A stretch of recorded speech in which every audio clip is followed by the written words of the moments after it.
Hi my dear students, hope all of you are fine, and I am very happy that all of you are attending the classes very well and doing your classworks and assignments on time. Keep it up. Today we discuss another topic from non-Mendelian genetics, that is polygenic inheritance. So you have already studied two concepts, two non-Mendelian genetics concepts. One is incomplete dominance and the other one is codominance. This is another concept, polygenic inheritance. It is also known as quantitative inheritance.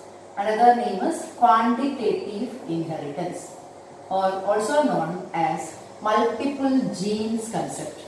It's not multiple allelism but multiple genes. Okay?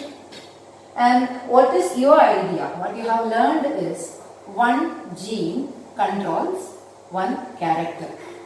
Okay, all our characters are controlled by genes and one character is controlled by one gene. And here this is a different concept. Here, as the name suggests, polygeny means one character is controlled by more than one gene. Not by one gene but more than one gene. And this concept was first studied by Nielsen Elling in kernel color wheat. Kernel color of wheat. Okay.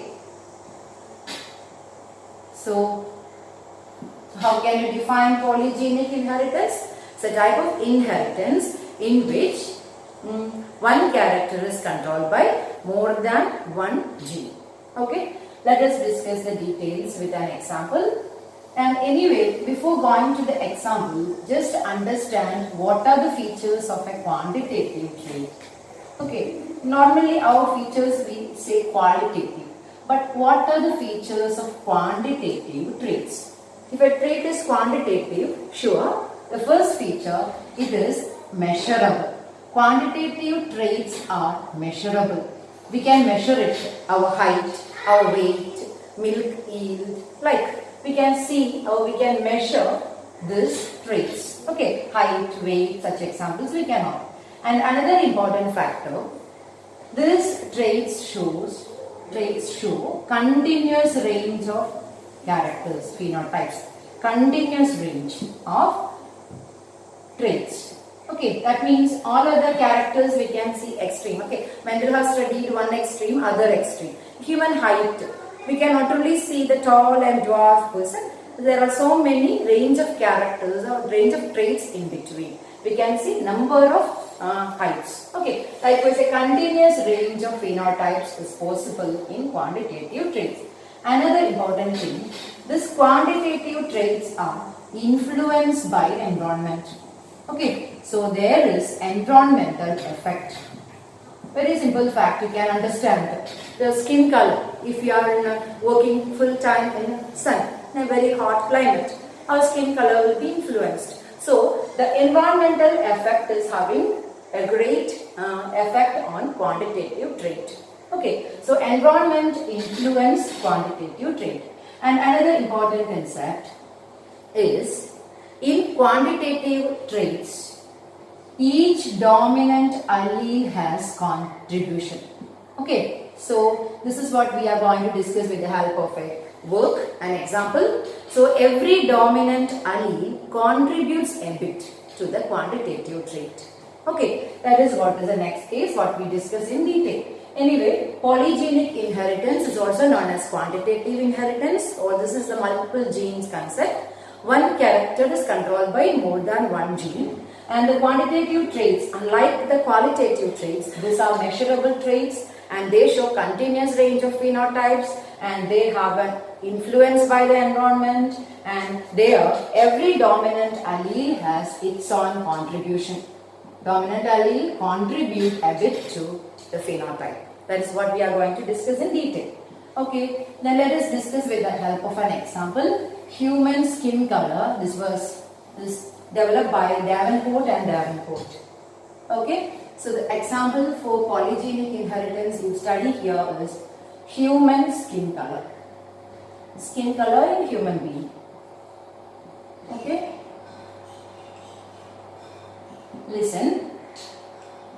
In reference books you can see the skin color controlled by 3 genes worked out and also 4 genes. Here we are taking human skin color as an example of quantitative inheritance influenced by, it is controlled by more than 2 genes. We discuss here there are 3 genes A, B and C. Suppose human skin color is controlled by 3 genes A, B and C. Okay, and here if all the genes are recessive, okay, if all the genes are recessive, the combination we write small a, small b, small c. Okay, this is having no dominant alleles. All the alleles of the 3 genes are recessive. So this will be extremely, okay, will be seen white. Okay, extremely white. Then if all the alleles are dominant, we will see it as fully dark. Okay, the skin color in human being when all the alleles are recessive. Small a, small b, small c, the person appear as white, and if all the alleles are dominant, the person appears as dark. Okay, that means then we will discuss to this recessive combination, the presence of one dominant allele is having one contribution to the skin color. It will be the next skin color. And if there are 2 dominant alleles, the next range of skin color. And if there are 3 dominant alleles, the next range of skin color. Likewise, it goes on. That is what we are discussing with the help of a cross. Okay, skin color in human being put forth by or developed by Davenport. Here we discuss it controlled by 3 genes A, B and C. Suppose we are showing a cross here in which, what is this skin color? With all the alleles dominant, we can call it as black, okay, or negro. Okay, black or negro is crossing with all the alleles recessive, we call white. Okay, is crossing with a white. Okay, a negro is crossing or mating with a white. Then if is this, and when we represent gametes, same pattern we should follow for every cross. Okay, parental generation we write first, then gametes. When we write the gametes, how we write the gametes? We can equate this to a trihybrid cross. When we write the trihybrid cross, a similar way we write the gametes. How we can show the gametes? Gametes should have a copy of every gene. This is one gene, this is the next gene. Okay, gametes will have only single copy of every gene. So this gamete, the gamete from this black person will be having capital A, one copy, capital B, one copy, and this allele. Okay, C, one copy. And this will be the gamete combination we write. And from the other person white, the gamete what is? Small a, small b and small c. Okay, when they fuse, what is? Okay, I told you A should be written with its own allele. Capital A, capital B, small b, capital C, small c. Here there are 3 dominant alleles. Then this will be an intermediate skin color. We call them brown, and there is a special name. They are called as mulattoes. Okay, so the intermediate skin color will be a mulatto. Okay, this is clear, I think, how the gametes are written. Gametes should contain the copy, one copy of every gene. So here there are 3 letters, 3 alleles. Here there are 3 alleles. Then when they cross the progeny, it's a mulatto with an intermediate skin color with the 3 dominant alleles. Then the next case, suppose we are crossing a mulatto with another. Okay, a male mulatto is mated to a female. brown person. Okay. Then we have to carefully see the different types of gametes produced. Can you write which are the gametes produced by this mulatto? Which are the all possible gametes? How many different types of gametes are possible from this? See, when you have written a dihybrid, okay, capital A, small a, capital B, small b, then you have got 4 types of gametes. Then how many types are possible here? Okay, there's a formula for that. It is 2 raised to n. To find out that, there is a formula 2 raised to n, where n represents the number of loci, or we can say the number of genes. Locus means the position of gene on a chromosome. Okay, so here how many loci or how many genes are there? This is one gene, this is the next gene, this is the next gene. Okay, total here there are 3 genes. Okay, this is one gene, next locus, and the third locus. Okay, so we can say it is 2 raised to 3. That means we have to produce how many different types of gametes from this? 8 different types of gametes are possible from this and this. Okay, so a trihybrid or a mulatto here gives what? 8 different types of gametes. Can you write it? Can you write all possible 8 different types of gametes? So, okay. Anyway, so in our textbook it is not booked out.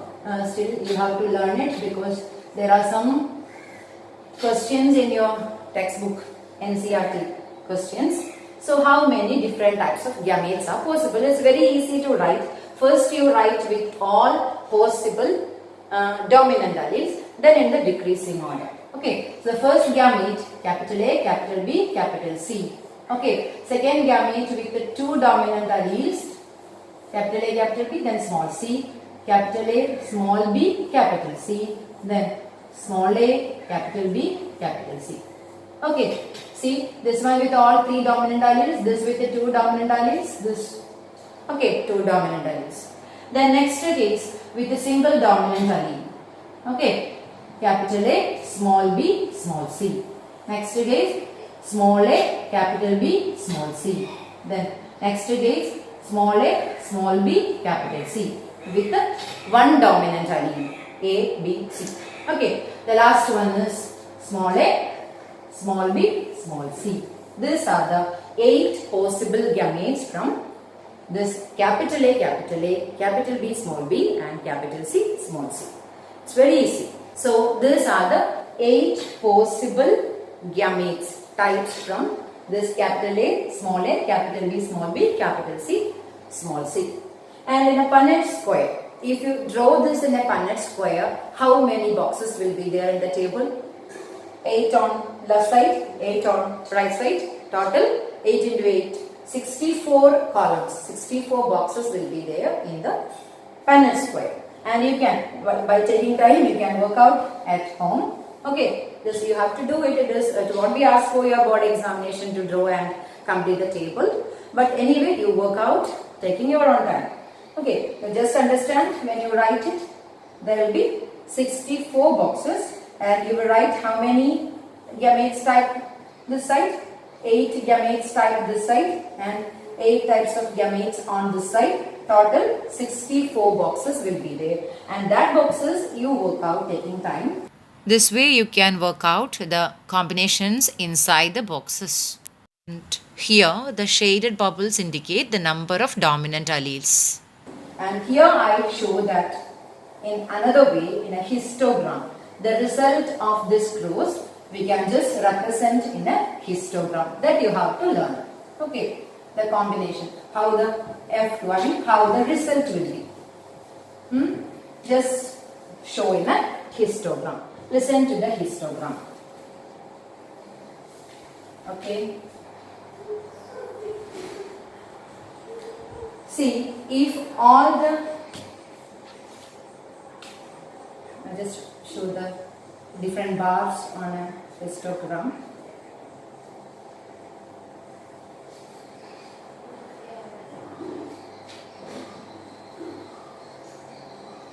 This is, you can draw it very neat. Well, this one, okay.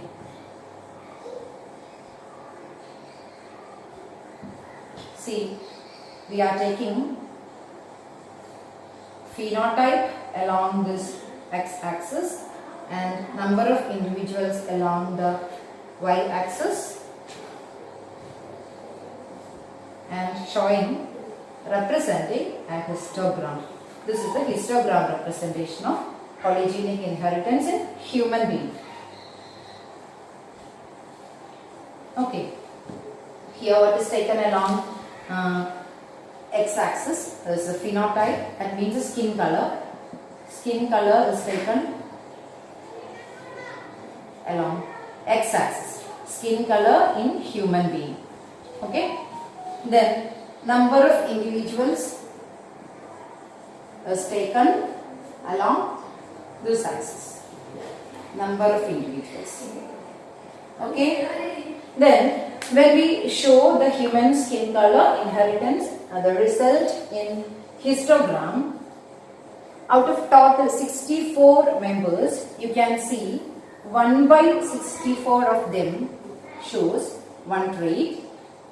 Okay, then 6 by 64 shows, 6 out of 64 show another trait. 15 out of 64 show another trait. 20 out of 64 with the next trait. 15 out of 64 with another trait. 6 out of 64 with another trait. And 1 out of 64 with another trait. Okay. Then listen, which are the phenotypes? How many phenotypes are there? Just see the histogram. How many phenotypes are there among the 64 members? There are 1, 2, 3, 4, 5, 6, 7. 7 phenotypes. Okay. If all the alleles are recessive, the condition we know that individual is white. Okay. That means we can say 1 out of 64 is white. And next one, 6 out of 64 is very light brown. It is represented as there is name for that anyway. Very light brown. Okay. 15 out of 64 we can name as light brown. Okay. Then 20 out of 64 they are brown. What is the name? Mulatto. Okay, you have already studied. 15 out of 64 again here are dark brown. They are dark brown. 6 out of 64 very dark brown. Very dark brown. Okay. Then last one is black, negro. So Davenport found these 7 phenotypes in human skin color. White, very light brown, brown, dark brown, very dark brown, black. And while we discuss it under quantitative inheritances, every dominant allele has a contribution. Here, white is with no dominant allele. The next case, with one dominant allele, any one may be, A, B or C. Any one dominant allele, that will be appearing as what? Very light brown. With 2 dominant alleles, either A and B or A and C or B and C. Okay, like with any 2 dominant alleles, the person is light brown. With 3 dominant alleles, the person is what? Brown. This we can easily write. Here we will be having other combinations, so we are not writing it now. So brown. Okay, with 3 dominant alleles. With 4 dominant alleles, dark brown. With 5 dominant alleles, very dark brown. With all 6 dominant alleles, black. Is it clear? That means in quantitative inheritance, every dominant allele has its own contribution. Here when the number of dominant alleles increases, when it is maximum, all 6 dominant alleles, maximum color. Okay, so getting black. With the increase in number of dominant alleles, increase in colors. Okay, so human skin color is a good example of what? quantitative inheritance. Also human height, human eye color, and after that, after this Nielsen LA, so many other examples of cases were found. Okay. Anyway, what is the ratio of this?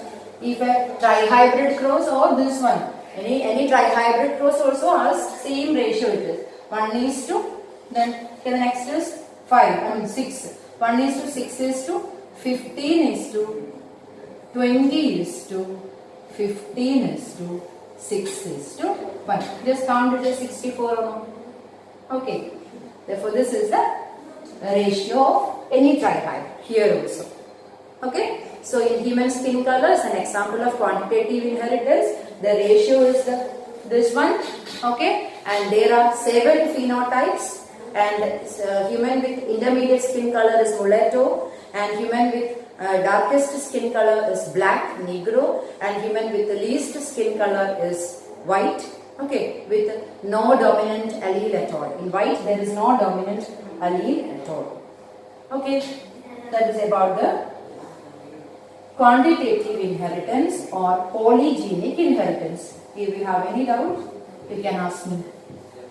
Okay. The darkest skin color negro and the lightest skin color white and the intermediate skin color mulatto.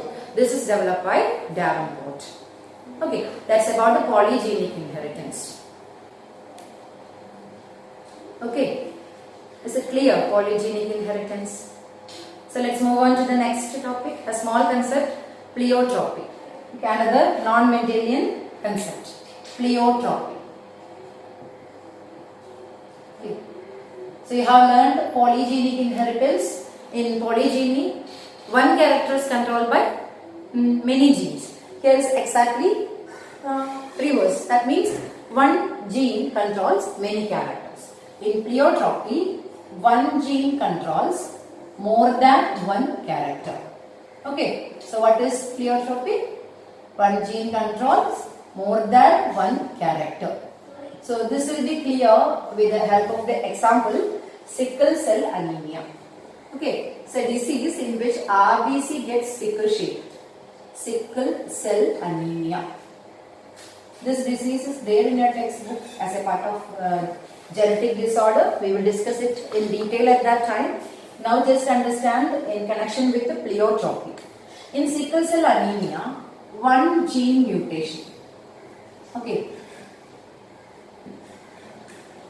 See, sickle cell anemia, hemoglobin, in human being, hemoglobin is a protein, complex protein.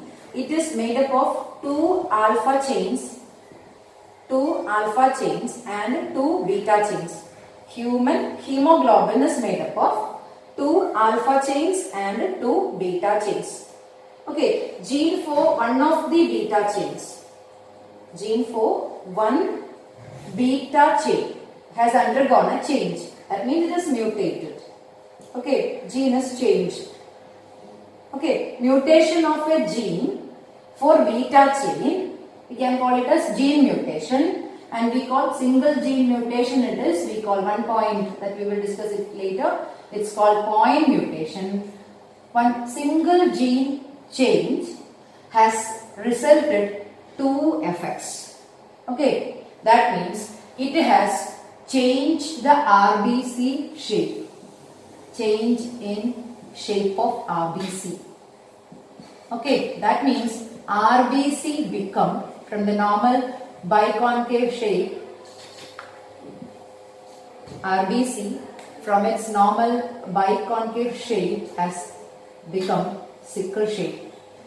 Okay, this is a change in RBC. Then another change happened is change in the structure of hemoglobin. Okay, there is one replacement of Allen. We will discuss it later. Change in the structure of hemoglobin. Okay, just to listen. One gene mutation only, just one gene has undergone change. It resulted in 2 effects. That means RBC shape is changed, hemoglobin structure is changed. That means what? Both these characters are controlled by one gene. This is what is pleiotropy means. Pleiotropy means one gene controls more than one character. Here, single gene for beta chain controls two characters, shape of RBC and structure of hemoglobin. Both this phenotypes, shape of RBC and the structure of hemoglobin, two characters are controlled by one gene, that gene for one of the beta chains, one gene in one of the beta chains. So that means here one gene got changed means two characters are altered. That means one gene is controlling two characters. So sickle cell anemia gives an example for pleiotropy. Okay, sickle cell anemia in its particular gene mutation, we can study that one gene is controlling these two characters. One is RBC shape, other one is hemoglobin structure. Okay, then there is another example from your textbook, that is in the case of P. Okay, in P's, and second example. First example was from case of sickle cell anemia. Remember, keep in mind, one gene mutation only, but it has affected two characters. Okay, the second example is from P. Okay, in P, starch grain size, two characters, starch grain size and seed shape. Starch grain shape, seed shape, two characters in P, starch grain size and seed shape. The two characters are controlled by the genes B. For these two alleles, there are three combinations, capital B, capital B, capital B, small b, small b, small b. These three combinations are there for the gene. Therefore, this in P, starch grain size is one character, seed shape is the other character. Both are controlled by single gene B. Okay, and regarding starch grain size, okay, for the first character, the gene is showing incomplete dominance. That means it has three phenotypes for the first character. Okay, that means, okay, these two characters are controlled by one gene only, the gene B. But regarding the first character, starch grain size, it is showing incomplete dominance. And if it's capital B, it is large sized starch grain. And if it's capital B, small b, it is intermediate sized starch grain. Intermediate sized starch grain. And if it's small b, it is small sized starch grain. That means the same gene in the case of starch grain size is showing incomplete dominance. So there are three phenotypes, large sized, intermediate sized, small sized. Whereas in terms of seed shape, it is showing dominance only, not incomplete dominance, the same gene. So it has only two appearance. If it is capital B or capital B, small b, the size of the seed, the shape of the seed is round. And if it is small b, it is what? Wrinkled.